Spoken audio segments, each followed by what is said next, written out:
Hello friends, मेरा नाम राजन कुमार है। I am a CS and advocate. Okay, so I will guide to throughout the video related with the startup. ठीक है, पूरी पूरी video को अच्छे से समझेंगे। स्टार्टअप आप करना, कोई भी बिजनेस को शुरू आप कर देंगे। ठीक है, आपको कहीं भी कोई भी परेशानी नहीं आएंगे। ये वीडियो को आप पूरा अंत तक देखिएगा।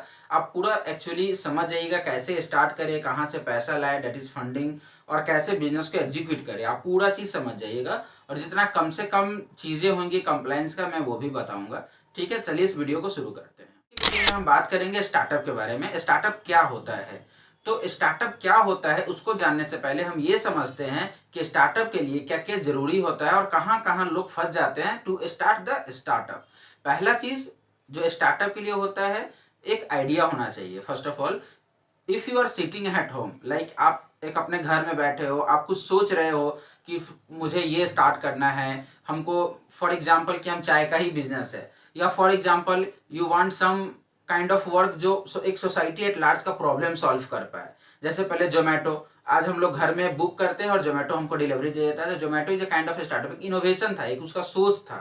ठीक है, तो वो एक काइंड का स्टार्टअप किया, एक किक दिया बिजनेस को, एक नया इनोवेशन आइडिया। तो पहला चीज क्या होना चाहिए, एक आपके दिमाग में एक आइडिया होना चाहिए बिजनेस से रिलेटेड। ठीक है, दूसरा आपके पास माइंड में idea, you are having the idea in your mind and you are fully fully innovative to start the business, but the problem is कि आपके पास फंड नहीं है, मतलब कि पैसा नहीं है। तीसरा, यदि आपके पास फंड भी आ जाते हैं, क्योंकि गवर्नमेंट का lots of scheme is there, तो आपके पास फंड भी आ जाते हैं, तो फिर आपके पास क्या होगा, एक अच्छा इंसान चाहिए, एक आपको पार्टनर चाहिए, को फाउंडर चाहिए, जो क्या होता है वो आपके बिजनेस को हेल्प करता है। हो सकता है वो आपको पैसा में नहीं करे, लेकिन उनके पास जो स्किल्स है, इनोवेशन है, जैसे शार्क टैंक चल रहा था, उसके मदद से आपके बिजनेस को एक अच्छा सा ग्रोथ मिल सकता है। तीन चीज हो गया। चौथा, स्टार्टअप के लिए हम लोग सोचते हैं बिजनेस को फॉर्म करें तो किस फॉर्म में करें। किस फॉर्म का मतलब क्या होता है, पार्टनरशिप करें, प्रोप्राइटरशिप करें, LLP करें, किस फॉर्म में करो, और किस फॉर्म में करने के बाद हमको स्टार्टअप का रिकॉग्निजेशन मतलब कि मान्यता मिलता है। ठीक है, ये ओवरऑल चार चीजें हैं जो जरूरी होती है। पांचवा होता है मार्केटिंग, सेल्स, ये सब चीजें हैं। ये पांच एक एलिमेंट है जो आपको स्टार्टअप में लगता ही लगता है। अब हम स्टार्टअप का पहले एक बार मीनिंग समझ लेते हैं। स्टार्टअप में जाने से पहले स्टार्टअप का मतलब क्या होता है। स्टार्टअप स्टार्टअप सभी लोग बोलते हैं, इसका डिफिनेशन कहीं भी नहीं दिया हुआ है, ना कंपनी लॉ में है ना सेबी में है। ये थोड़ा सा हम लॉ का नाम बोल रहे हैं, आप लोग कंफ्यूज मत होइएगा, एक नॉर्मल पर्सन भी इस चीज को समझ सकता है। एक डिपार्टमेंट होती है DPIIT, ठीक है, department of promotion for industry and internal trade. ठीक है, तो वो एक DPIIT एक डिपार्टमेंट है, उन्होंने स्टार्टअप का मतलब बताया, बोला कि जो स्टार्टअप है ना, वो एक इनोवेशन और बिजनेस आइडिया को लाता है, और वही न्यू बिजनेस आइडिया जो हम आपको बोले, और with in 10 year of incorporation होना चाहिए। मतलब आज आप यदि शुरू किए, ठीक है, 2022 में, तो 10 साल के अंदर आपको स्टार्टअप, 10 साल तक आप स्टार्टअप कह जाइएगा। उसके बाद आप बोलिएगा कि आई एम स्टार्टअप, तो गवर्नमेंट आपको रिकॉग्नाइज नहीं करने वाली है। और आपका जो टर्नओवर है वो किसी भी साल 100 करोड़ से ऊपर नहीं होना चाहिए। ठीक है, ये सब कुछ कुछ जो क्राइटेरिया है, आप यदि फुलफिल करते हैं, तो क्या होता है, आपको गवर्नमेंट का टैक्स हॉलीडे बोलता है। टैक्स हॉलीडे क्या होता है, टैक्स में आपको एग्जाम्पशन मिलता है, वो भी बात करेंगे। जब आपको मान्यता प्राप्त हो जाता है, रिकॉग्निजेशन मिल जाता है आपको कि आप स्टार्टअप है, तो 80 ISC में हम लोग रजिस्ट्रेशन लेके टैक्स का एग्जाम्पशन मिलता है। ये मोटा मोटी हम स्टार्टअप का डिफिनीशन समझ गए हैं। जिसको नहीं भी समझ में आया कोई बात नहीं है, हम स्टार्टअप का पूरा समझ जाते हैं। आप वापस से वीडियो बैक कर लीजिएगा, आप समझ जाइएगा स्टार्टअप क्या होता है।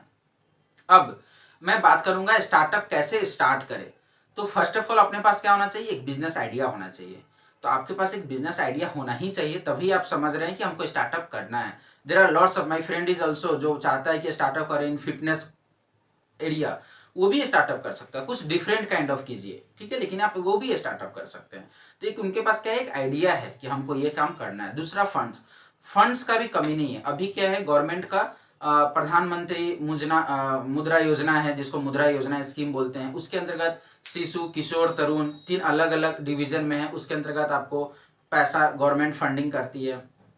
तीसरा है, गवर्नमेंट का अपना स्टार्टअप फंड है, वहां से भी गवर्नमेंट पैसा देती है कि आप एक नया बिजनेस स्टार्ट कीजिए। जैसे बिहार में भी अभी स्टार्ट हुई थी, जो गवर्नमेंट 10 लाख रुपीज दे रही थी OBC SC ST को कि आप एक बिजनेस को स्टार्ट कीजिए। तो फंडिंग का दिक्कत नहीं है, गवर्नमेंट आपको सपोर्ट करती है। हाँ, एक बार में आपको 10 करोड़ तो नहीं देगी, लेकिन आपको थोड़ा थोड़ा पैसा देगी, 10 लाख रुपीज देगी कि चलिए आप स्टार्ट कीजिए। आप जैसे जैसे ग्रोथ करेंगे, आपका सेल्स बढ़ेगा तो आपको कोई भी नॉर्मल बैंक आपको लोन देने के लिए रेडी हो जाएगा। ठीक है, अब आपके पास क्या हो गया, एक बिजनेस आइडिया हो गया।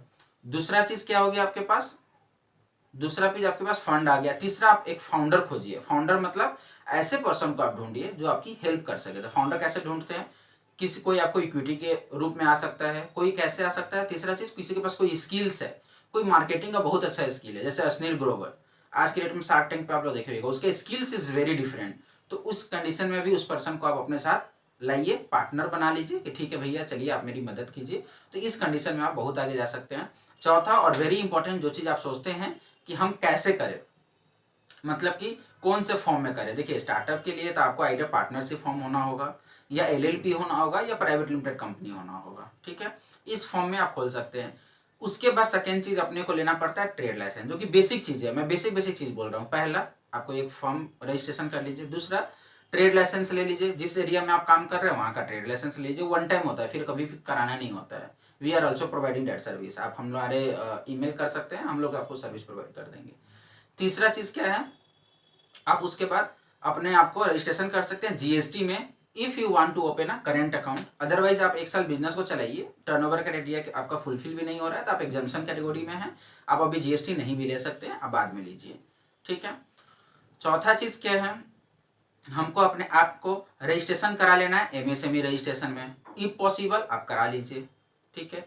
पांचवा और वेरी इंपॉर्टेंट, यदि आपका कुछ नया आइडिया है, कुछ नया नाम है और चाहते हैं ये नाम हम पूरे थ्रू आउट द 100 ईयर्स लेके जाए और इसी नाम के पीछे हमको काम करना है, तो आप एक ट्रेडमार्क रजिस्ट्रेशन जरूर करा लीजिए। स्टार्टिंग का वो कॉस्ट आपको प्रोफेशनल गवर्नमेंट फी 4500 और 5000 है, प्रोफेशनल फी मिला के 7 से 8 हज़ार रुपये में आपका हो जाता है। लेकिन यदि वो आपका रजिस्ट्रेशन हो जाता है थ्रू द ईयर्स, आपको वो उसका बेनिफिट मिलने वाला है, ठीक है।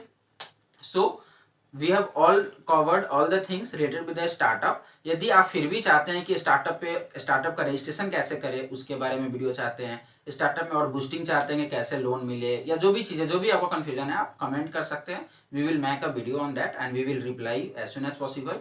Thank you so much. Please connected with the video for more kind of legal updates, taxation update and corporate updates. So please like and subscribe the channel. Thank you.